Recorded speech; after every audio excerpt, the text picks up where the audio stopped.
नमस्कार दोस्तों, आपका स्वागत है हमारे चैनल विचार वृद्धि पर।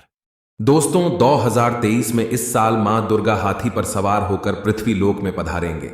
शास्त्र वर्णित और मान्यताओं के अनुसार अगर शारदीय नवरात्रि पर यदि माता दुर्गा का आगमन उनके वाहन सिंह पर नहीं बल्कि हाथी पर होगा तो मान्यता है कि माता दुर्गा का हाथी पर सवार होकर आना बहुत ही शुभ और कल्याणकारी माना जाता है। जीवन सुखमय हो जाता है, भक्ति का भरपूर लाभ भक्तजनों को मिलता है। दोस्तों इस बार नवरात्रि पूरे 9 दिनों तक मनाई जाएगी, ना एक भी दिन कम ना ज्यादा। पूरे 9 दिनों तक मनाई जाएगी मां शेरावाली की विशेष रूप से पूजा आराधना की जाएगी। शारदीय नवरात्रि का महापर्व इस बार 2023 में 15 अक्टूबर दिन रविवार से शुरू होकर 23 अक्टूबर सोमवार के दिन समाप्त होंगे। ऐसे में नवरात्रि पर माता दुर्गा की कृपा पाने के लिए कलश स्थापना का शुभ मुहूर्त है। 15 अक्टूबर को दिन में 11:44 से दोपहर 12:28 तक कलश स्थापना का शुभ मुहूर्त रहेगा। तो आइए दोस्तों जानते हैं नवरात्रि में क्या नहीं खाना चाहिए और कौन सा फल खाना आवश्यक है और क्या नहीं पीना चाहिए, आपको हम विस्तार से बताएंगे। दोस्तों शास्त्रों के अनुसार बताए गए भारत में चाहे किसी भी प्रकार का व्रत या त्योहार क्यों ना हो, उनसे जुड़े नियम का पालन करना अति आवश्यक माना जाता है, क्योंकि जो मन के मुताबिक किया जाए वह संघर्ष नहीं कहलाता। कहा जाता है कि मनोकामना को पूर्ण करने के लिए थोड़ा सा संघर्ष यानी कि तपस्या तो करनी ही पड़ती है।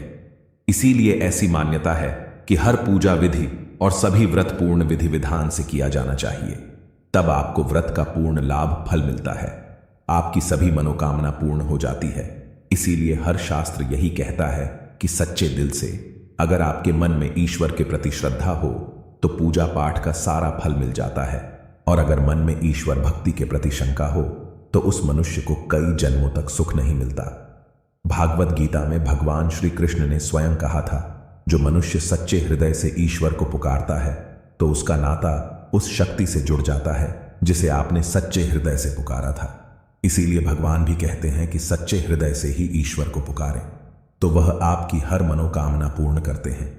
कई लोग ऐसे हैं जो भगवान के सामने घंटों पूजा पाठ करते हैं तथा रोते हैं, फिर भी भगवान उनकी कभी नहीं सुनता। दरअसल जब आप सच्चे मन से ईश्वर को पुकारते ही नहीं है तो भला वह आपकी पुकार कैसे सुनेंगे। दोस्तों यह तो थी वह बातें जो भक्त और भगवान के बीच की है। अब हम जानते हैं नवरात्रों के दौरान क्या नहीं और क्या नहीं पीना चाहिए और कौन सा फल खाने से व्रत संपूर्ण और सफल हो जाता है। नवरात्रि के दिन से जरूर खाना चाहिए। फल शास्त्रों में बताया जाता है कि भगवान के भोग में सेब आदि जरूर अर्पित जाता है। अगर आपका व्रत है तो आपको उसे जरूर खाना चाहिए। केला, पपीता, तरबूज और मीठे अंगूर जरूर खाना चाहिए। इन फलों से व्रतधारी को शक्ति मिलती है और व्रत संपूर्ण हो जाता है। शास्त्रों में बताया जाता है कि नवरात्रों के में सीताफल जरूर खाना चाहिए। सीताफल खाने से बीमारियां हैं खत्म हो जाती हैं। माना जाता है कि नवरात्रों के दिनों में सीताफल का घर में प्रवेश होना बड़ा ही शुभ माना गया है। सीताफल खाने से नवरात्रि का व्रत सफल हो जाता है, क्योंकि इसमें माता सीता का आशीर्वाद मिला हुआ होता है। नवरात्रि के दौरान इसे जो भी खाता है उसे दुखों का सामना नहीं करना पड़ता। सीताफल आपको जरूर खाना चाहिए। दोस्तों नवरात्रों में व्रतधारी को डब्बा बंद लस्सी, डिब्बा बंद जूस नहीं पीना चाहिए। उसमें कई केमिकल मिले होते हैं जिसके कारण आपका व्रत टूट सकता है। जब भी आप फलों का जूस पिए तो याद रखें उसमें नमक नहीं डालें, नहीं तो व्रत टूट जाएगा। साथ ही साथ जूस में बर्फ भी नहीं डालना चाहिए। फलों का सादा जूस पीने से व्रत सफल होता है। दोस्तों नवरात्रि के दौरान सिंघाड़े का आटा या कुत्तू का आटा खाने से पहले यह देख लें कि आटा पुराना नहीं होना चाहिए, क्योंकि पुराने आटे में कीड़े वगैरह पड़ जाते हैं जिसके कारण आपका व्रत टूट सकता है, क्योंकि ये छोटे छोटे कीड़े हमें दिखाई नहीं देते और आपके मुंह तक पहुंच जाते हैं। ऐसा आटा खाना मतलब कीड़े मकोड़े का मांस खाने के बराबर माना गया है। दोस्तों नवरात्रि के दौरान आप शाम के समय खाने में दही ले सकते हैं, आलू वगैरह खा सकते हैं, साबूदाने के टिकिया बनाकर खा सकते हैं और आलू के पापड़ भी खा सकते हैं। कई सब्जियां तो ऐसी हैं जो नवरात्रि के दौरान भोजन में शामिल कर सकते हैं। इससे आपको एनर्जी मिले और व्रत सफल हो जाएगा। नवरात्रि के दौरान आप दूध पी सकते हैं जो आपको ताकत देगा। चाय वगैरह भी पी सकते हैं, लेकिन याद रहे उसमें नमक ना डालें। एक बात ध्यान रखें, व्रतधारी को पेट भर खाना यानी गले तक भोजन नहीं करना चाहिए। नहीं तो व्रत रखने का कोई भी फायदा नहीं होगा। थोड़ा थोड़ा खा सकते हैं। दोस्तों, नवरात्रि के 9 दिन शक्ति मां दुर्गा को समर्पित होते हैं। आंतरिक 9 दिन माता रानी के 9 अलग अलग स्वरूपों का पूजन किया जाता। नवरात्रि के 9 दिनों में माता रानी को अलग अलग स्वरूप के हिसाब से कुछ अलग अलग भोग अर्पित किए जाते हैं। लेकिन क्या आप जानते हैं, कुछ ऐसी वस्तु है नवरात्र के दौरान भूलकर भी माता रानी को अर्पित नहीं करना चाहिए। अगर इन वस्तुओं को आप गलती से भी माता रानी को अर्पित कर देते हैं तो आपको व्रत और पूजन का पूर्ण लाभ नहीं होगा। इसीलिए माता रानी की कृपा प्राप्त करने के लिए आपको जानना अति आवश्यक है कि वह कौन सी ऐसी वस्तु है जो माता रानी के पूजन में भूल कर भी नहीं करना चाहिए। तो आइए मां का जयकारा लगाते हुए वीडियो को शुरू करते हैं। दोस्तों, नंबर 1, नवरात्रि के दौरान शादीशुदा महिलाओं को सफेद कपड़े पहनकर पूजा पाठ नहीं करना चाहिए। साथ ही साथ काले कपड़े भी नहीं पहनना चाहिए। इससे पूजा, व्रत आदि खंडित हो जाती है। माता की चौकी जब आप लगाए तो उसके नीचे कागज नहीं लगाना चाहिए। माता की चौकी हमेशा लाल कपड़ा बिछाकर ही बनाना चाहिए। हमेशा याद रहे, नवरात्रों के इन 9 दिनों तक व्रतधारी को अपना आसन मां की चौकी के आगे ही लगाना चाहिए और वहीं पर आपको सोना चाहिए।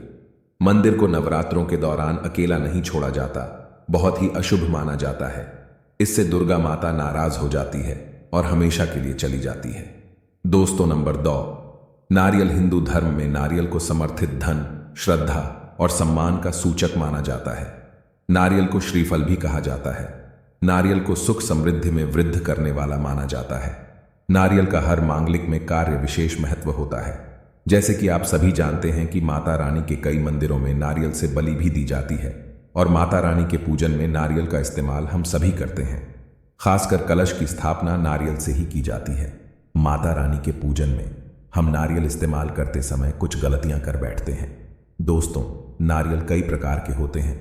एक हरा, दूसरा सूखा, जिसके अंदर पानी होता है, जिनसे नारियल के अंदर पानी होता है। माता रानी के पूजन में सदैव पानी वाला और जटा वाला नारियल ही इस्तेमाल करें। नारियल पूर्ण होना चाहिए। नारियल चटका हुआ या टूटा हुआ नहीं होना चाहिए, क्योंकि साबुत नारियल ही पूर्ण और पवित्रता का प्रतीक होता है। सबूत नारियल ही सुख समृद्धि का प्रतीक होता है। साबुत नारियल को ही श्रीफल यानी कि मां लक्ष्मी का फल कहा जाता है। नवरात्रि में माता रानी के कलश की स्थापना करते समय जटा वाला यानी पानी वाला नारियल ही कलश पर स्थापित करना चाहिए। साथ ही यह ध्यान रखना चाहिए कि नारियल को सदैव कलश के ऊपर लेटाकर रखना चाहिए। घट स्थापना करते समय कभी भी नारियल को खड़ा करके नहीं रखा जाता। नारियल को सदैव लेटाकर कलश पर रखा जाता है। साथ ही नारियल को स्थापित करने से पहले आप नारियल को लाल कपड़े में लपेटकर उस पर तिलक करके और फिर लाल चुनरी उड़ाकर आप नारियल को कलश के ऊपर स्थापित करें। शास्त्रों के अनुसार कलश के ऊपर जब सही तरीके से नारियल रखा जाता है और सही प्रकार का नारियल रखा जाता है, तभी ही पूजन का पूर्ण फल प्राप्त होता है।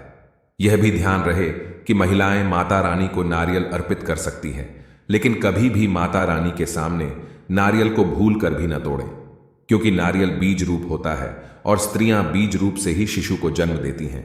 इसीलिए कभी भी महिलाओं को नारियल नहीं तोड़ना चाहिए। दोस्तों, नंबर 3, लौंग। हम सभी माता रानी के पूजन में इस्तेमाल करते हैं, लेकिन लौंग का इस्तेमाल करते समय एक बहुत बड़ी गलती कर बैठते हैं।